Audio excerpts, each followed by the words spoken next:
Good morning students, my name is Anirudh and I am from Adarsh senior secondary school Khai Shergarh. तो हमारी 10th class का जो first chapter है वो चल रहा था केमिकल रिएक्शंस एंड इक्वेशंस, रासायनिक अभिक्रियाएं एवं समीकरण। तो आज हमारी वीडियो के अंदर इस चैप्टर के लास्ट टॉपिक रहेंगे कोरोजन और रेंसिडिटी यानी कि संक्षारण और विकृत गंधिता। तो चलिए वीडियो शुरू करते हैं। तो कोरोजन और रस्टिंग यानी कि संक्षारण या जिसको जंग लगना भी हिंदी में हम कहते हैं, क्या होता है? When iron articles comes in contact with air and moisture then a brown coloured layer start to develop on their surface. This process is called rusting और कोरोजन। क्या होता है कि जब भी लोहे की बनी वस्तुओं को हवा के और नमी मतलब जो वातावरण के अंदर, जो हवा के अंदर पानी की मात्रा उपस्थित रहती है, यानी कि जो वाटर वेपर्स रहते हैं, जलवाष्प, तो जब उनके संपर्क में लोहे की बनी वस्तुएं आती हैं हवा और नमी के संपर्क में, तो उनके ऊपर एक भूरे रंग की परत बनना शुरू हो जाती है। अब ये भूरे रंग की परत बनना ही क्या कहलाता है? कोरोजन, यानी कि जिसको हम संक्षारण कहते हैं। इसकी वजह से क्या होता है कि जो लोहे की बनी चीज़ें हैं वो समाप्त होना शुरू हो जाती हैं, यानी कि वो डिस्ट्रॉय होना शुरू हो जाती हैं। अब इसके अलावा भी आप रस्टिंग और कोरोजन के बारे में देख सकते हो, जैसे कि जो सिल्वर होती है यानी कि जो चांदी होती है उसके ऊपर एक ब्लैक कलर की कवरिंग हो जाती है, यानी कि उसके ऊपर एक काले रंग का पदार्थ जमा हो जाता है, तो ये भी एक प्रकार का कोरोजन है। इसके अलावा आप कॉपर के अंदर यानी कि जो तांबा होता है उसके ऊपर आप देख सकते हो कि ग्रीन कलर की लेयर डिपॉजिट हो जाती है, यानी कि एक हरे रंग की परत जमा हो जाती है, तो वो भी एक प्रकार का संक्षारण है। तो जो ऑब्जेक्ट्स होते हैं यानी कि जो लोहे की बनी वस्तुएं हैं उनको कोरोजन से बचाने के लिए यानी कि रस्टिंग से, संक्षारण से बचाने के लिए क्या किया जाता है कि उनके ऊपर पेंट किया जाता है। पेंट मतलब कि उनको रंग कर दिया जाता है, उनके ऊपर रंग की परत चढ़ा दी जाती है, जिसकी वजह से वो वायु और मॉइस्चर यानी कि एयर और मॉइस्चर के संपर्क में नहीं आ पाते हैं, जिसकी वजह से उनका कोरोजन नहीं होता है। इसके अलावा भी और बहुत सारे मेथड हैं जिनकी हेल्प से जो लोहे की वस्तुएं हैं उनको कोरोजन से यानी कि संक्षारण से बचाया जा सकता है, तो वो हम करेंगे चैप्टर 3 के अंदर। तो इसका एक टॉपिक और है हमारे पास रस्टिंग का चैप्टर 3 के अंदर, तो वहाँ पे इसको कंप्लीट करेंगे हम। फ़िलहाल यहाँ पर इतना ही, इसकी डेफिनेशन देख लीजिए, ठीक है, और इसको अपनी नोटबुक के अंदर नोट डाउन कर लीजिएगा।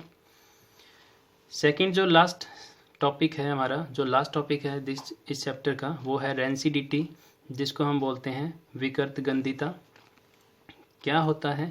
When the substance containing oils and fats are exposed to air, they get oxidized and become rancid, due to which their smell, taste and color change. अब जो वसा या तेल से बनी जो चीज़ें होती हैं, वसा या तेल से बनी जितनी भी फैक्ट्री मेड है या घर पे जो चीज़ें बनाई जाती हैं, तो उन चीज़ों को यदि हवा के संपर्क में सीधा छोड़ दिया जाए, यानी कि किसी बॉक्स में डाला जाए लेकिन बॉक्स को बंद ना किया जाए, ठीक है, तो यदि वो हवा के संपर्क में रहते हैं, एयर के कांटेक्ट में रहते हैं, तो जो फैट और ऑयल्स होते हैं यानी कि जो वसा और तेल होते हैं उनका क्या हो जाता है? ऑक्सीडेशन, यानी कि ऑक्सीकरण हो जाता है।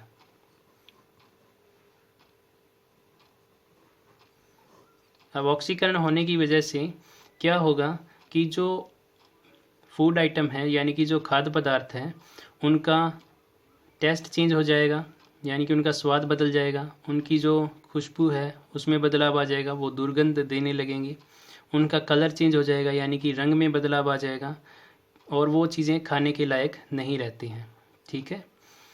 तो यही जो प्रोसेस है यही कहलाती है रेंसिडिटी, यानी कि जो फैट और ऑयल कंटेनिंग सब्सटेंसेस होते हैं उनका ऑक्सीडेशन होना, ठीक है, जिसकी वजह से उनका स्मेल, टेस्ट और कलर चेंज हो जाना, तो this process is known as rancidity. तो डेफिनेशन आप यहाँ से नोट डाउन कर सकते हैं। अब जो चीज़ें हैं, जो खाद्य पदार्थ हैं जो वसा और तेल से बनी होती हैं, उनको किस प्रकार से बचाया जा सकता है विकृत गंधिता से, यानी कि वो रेंसिड ना हो, उनकी रेंसिडिटी की प्रोसेस वहाँ पे ना हो, तो क्या किया जा सकता है? तो सबसे पहला जो तरीका है बचाने का वो है बाय एडिंग एंटीऑक्सीडेंट्स, यानी कि जैसे कि हमने क्या कहा कि रेंसिडिटी के अंदर जो तेल या जो वसा होती है यानी कि फैट्स और ऑयल्स जो होते हैं उनका ऑक्सीडेशन हो जाता है, यानी कि ऑक्सीजन के साथ उनकी रिएक्शन हो जाती है। तो कुछ ऐसी चीज़ें मिलाई जाए जो उस ऑक्सीडेशन को रोक सके। तो ऐसी चीज़ों को हम क्या बोलते हैं? एंटीऑक्सीडेंट्स, यानी कि ऑक्सीकरण को रोकने वाली चीज़ें, प्रतिऑक्सीकारक। तो क्या हो यदि खाद्य पदार्थों के साथ प्रतिऑक्सीकारक चीज़ें मिलाई जाएं, यानी कि एंटीऑक्सीडेंट ऐड किए जाएं। दूसरा, storing food in air tight container, यानी कि जो खाद्य पदार्थ हैं उनको ऐसे डिब्बों के अंदर रखा जाए जो वायुरोधी हों। वायुरोधी मतलब जिनके अंदर हवा ना जा सके, ठीक है, यानी कि एयर टाइट कंटेनर के अंदर उनको रखा जा सकता है, जिसकी वजह से उनका ऑक्सीडेशन रोका जा सकता है। तीसरा जो है वो है रेफ्रिजरेटिंग, यानी कि लो टेम्परेचर, यानी कि जो घर में रेफ्रिजरेटर होता है तो उसके अंदर यदि हम खाद्य पदार्थों को रखेंगे जो तेल और वसा से बने होते हैं, तो लो टेम्परेचर की वजह से, यानी कि कम तापमान की वजह से उनका जो ऑक्सीडेशन है वो स्लो रहता है, कम रहता है। अब ऐसा नहीं है कि रेफ्रिजरेटर जो है वो पूरी तरह से उनको ख़राब नहीं होने देगा कभी भी, ऐसा नहीं है, लेकिन वहाँ पर जो रेंसिडिटी होने की जो प्रोसेस है वो स्लो हो जाती है, यानी कि विकृत गंधिता की जो क्रिया है वो बहुत ही धीमी चलती है। फोर्थ देखिए, जो कि फैक्ट्रीज़ के अंदर मोस्टली यूज़ की जाती है, by using nitrogen gas in packet food, ठीक है, containing oil and fat containing items, यानी कि ऐसी चीज़ें जो फैक्ट्री के अंदर बनती हैं, जैसे कि चिप्स है या जो और भी कई तरह की तेल और वसा से बनी हुई जो चीज़ें हैं वो फैक्ट्री से बनकर आती हैं, तो वो पैकेट की फॉर्म में होती हैं, यानी कि एक लिफाफे के अंदर बंद होती हैं। और आपने देखा होगा कि जो लिफाफा है वो पूरी तरह से हवा से भरा होता है, यानी कि फुल्ली एयर फील्ड होता है। तो ऐसा क्यों होता है? उसके अंदर ऑक्सीजन नहीं डली होती है, बल्कि फैक्ट्री के अंदर उन पैकेट्स के अंदर क्या डाला जाता है? Nitrogen gas. नाइट्रोजन गैस क्या करती है? ये एक एंटीऑक्सीडेंट का काम करती है। जब तक नाइट्रोजन गैस उस पैकेट के अंदर रहेगी तब तक जो उसके अंदर रखा हुआ फूड आइटम है, यानी कि जो भी फैट और ऑयल से बनी हुई चीज़ें हैं, वसा और तेल से बनी हुई खाद्य पदार्थ जो हैं वो ख़राब नहीं होते, ठीक है। तो जो नाइट्रोजन गैस है वो एक एंटीऑक्सीडेंट का काम करती है। तो हमारा चैप्टर कंप्लीट हो गया है।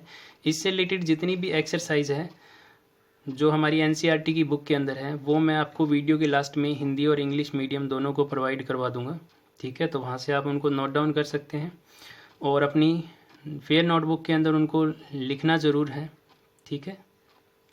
तो आज के लिए बस इतना ही, थैंक यू। तो हमारा चैप्टर कंप्लीट हो चुका है, चैप्टर फर्स्ट।